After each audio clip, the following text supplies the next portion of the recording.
I hate to tell you this, but actively not wanting to be fat is indeed fatphobic. Also, your statement just indicated that people who work out are also people who do not want to be fat. Did you know that fat people work out without wanting to become thin? Did you know that you can work out for reasons other than wanting to change your physical appearance? The fitness and diet industry has absolutely perverted what exercise is and what it is good for, like mental health and cardiovascular health. The industry has brainwashed us into thinking that we can micromanage and control our bodies and exactly what every part of our bodies look like. Sure, you can control your body to some extent, but not through healthy means. I'm pretty sure we've all seen this video. To say not wanting to be fat is fatphobic by itself makes no sense. But fear not, my beautiful audience, Maya was so generous as to provide us with a clarification video. Okay, so I'm going to reference this video one last time because I feel like I have a better way to explain what I meant. So, when I said actively not wanting to be fat, what I was referring to is intentional weight loss as well as centering your body size over all other factors in your exercise practices. The issue is not the loss of adipose tissue or the lack of adipose tissue, it's rather the framing of that as a health decision. And then subsequently using the perceived poor health of fat people as an excuse to continue dehumanizing them and justify their subjugation.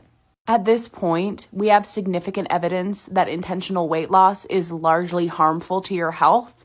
So I think it's time that people admit to it largely being an aesthetic decision and that aesthetic decision is based off fat phobia. Oh wow, it's all clear to me now. It's like I was that one blind dude and Maya was Jesus. I'm just fucking around. The clarification they gave makes absolutely no sense, so let's break down the video. Okay, so I'm going to reference this video one last time because I feel like I have a better way to explain what I meant.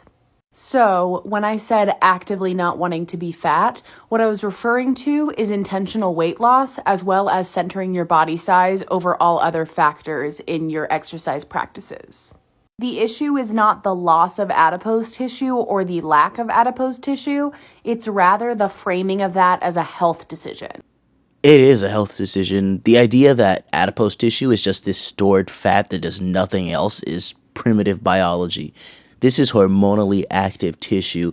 How could there not be consequences to holding too much? And then subsequently using the perceived poor health of fat people as an excuse to continue dehumanizing them and justify their subjugation. You aren't subjugated, and me losing weight is not subjugating you. It has nothing to do with you. In fact, I'm sparing you the cost of my health care. In all likelihood, what I'm doing is the opposite of subjugating you. I'm improving your life. At this point, we have significant evidence that intentional weight loss is largely harmful to your health. Yeah, okay, let's look at the actual evidence. This study published in 2014 on over 300 overweight and obese children revealed that improvements in iron status as well as improvements in inflammatory markers coincide with weight loss. This 2019 review of 13 studies found that whether weight is lost via lifestyle modification, pharmacological intervention, and or bariatric surgery, a common result in those with hypertension was a reduced blood pressure. Also, not to mention the several pieces of peer-reviewed literature that demonstrate without question that weight loss improves insulin sensitivity. So no, the evidence we have does suggest that the obese would benefit from losing weight. So I think it's time that people admit to it largely being an aesthetic decision and that aesthetic decision is based off fat phobia. As I've demonstrated, the scientific literature supports it being a health decision, and even if it didn't, people can just do things for the wrong reasons. What's something that you do that you're pretty sure really pisses off thin people? So the thing that I do is not necessarily a fat person thing. It can be done by any person, and in fact, I think more people should try it, just to see what happens. And some people may think I'm a dick for this, but I do not like to engage in the prescribed back and forth that one usually has with someone who has lost weight. or is trying to lose weight, or is on a diet and is telling you about it. Especially when that person is clearly expecting praise from me. I like to subvert that expectation. So if I'm alone with this person, I might just say, okay. And if I'm in a group with that person, I just won't participate in the praise ritual of someone pursuing weight loss. It definitely confuses people. I don't know if it makes them angry. You know, I would be confused too. You know why? Because when you're faking being nonchalant, people can tell you're bitter. I don't know what a person has to go through to make them this bitter, but Lord, I hope it never happens to me.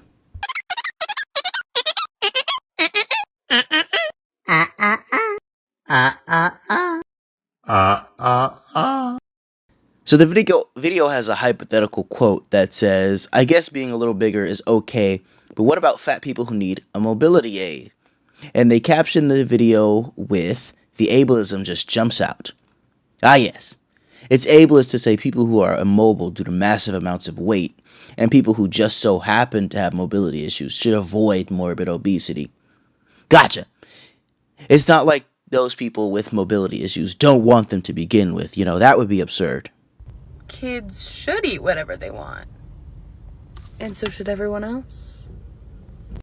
My nephew will eat cat food out of the cat's bowl if you don't watch him, so excuse me if I'm not exactly trusting of that kid's intuition, especially when he knows very little about nutrition, you know?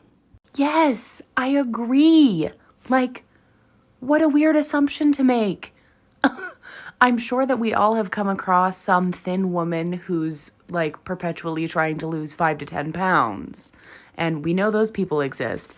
And yet, people are out here thinking that actual fat people have just never thought about it. It's just never crossed our minds to maybe try to lose weight. Like, that's so funny. In the society that we live in, I can almost guarantee you that every single fat person you see on the street has not only tried to lose weight, but probably knows more about dieting and exercise than the average thin person. Oh no, I'm pretty sure it's crossed your mind. However, you can attempt something and fail. You don't think there's addicts who have considered quitting? The thing is, some like you just become comfortable in their own failure. Hey, genius. These medical conditions are primarily determined by genetics. So why y'all keep equating being fat with very specific stereotypical medical conditions is beyond my comprehension. Hey Alex, I'll take shit that you made up for 800, please. A lot of people online seem to have trouble disconnecting heritability and genetic inheritance. Certain traits can be highly heritable while not being highly genetic. For example, music taste. I love the Isley Brothers because my parents did, as did my grandparents, but there's no Voyage to Atlantis gene. A given trait could be highly heritable and only loosely genetic. When it comes to certain diseases, this is likely the case. Let me reintroduce you to a concept I've previously discussed on this channel. It's called Mendelian randomization. Mendelian randomization is a method of data analysis in which genetic data is used to establish causal relationships between behaviors and conditions. In Mendelian randomization, people are grouped according to the genetic variants they possess, since your genetics are determined at birth, and they aren't going to change due to the environment. Let me use an analogy. Tobacco use is associated with cancer, but at the same time, there are genetic variants that predispose an individual to cancer. But at the same time, there are genetic variants that predispose a given individual to use tobacco. Now we get to the important question. What if it's the gene causing them to get cancer and not the tobacco? For that, all we have to do is confound for the outside factor. And in this analogy, the confounding factor is tobacco use. In this hypothetical, non-tobacco users with this version of the gene associated with tobacco use would have just as many cancer deaths as non-smokers. So when accounting for the confounder, the association disappears.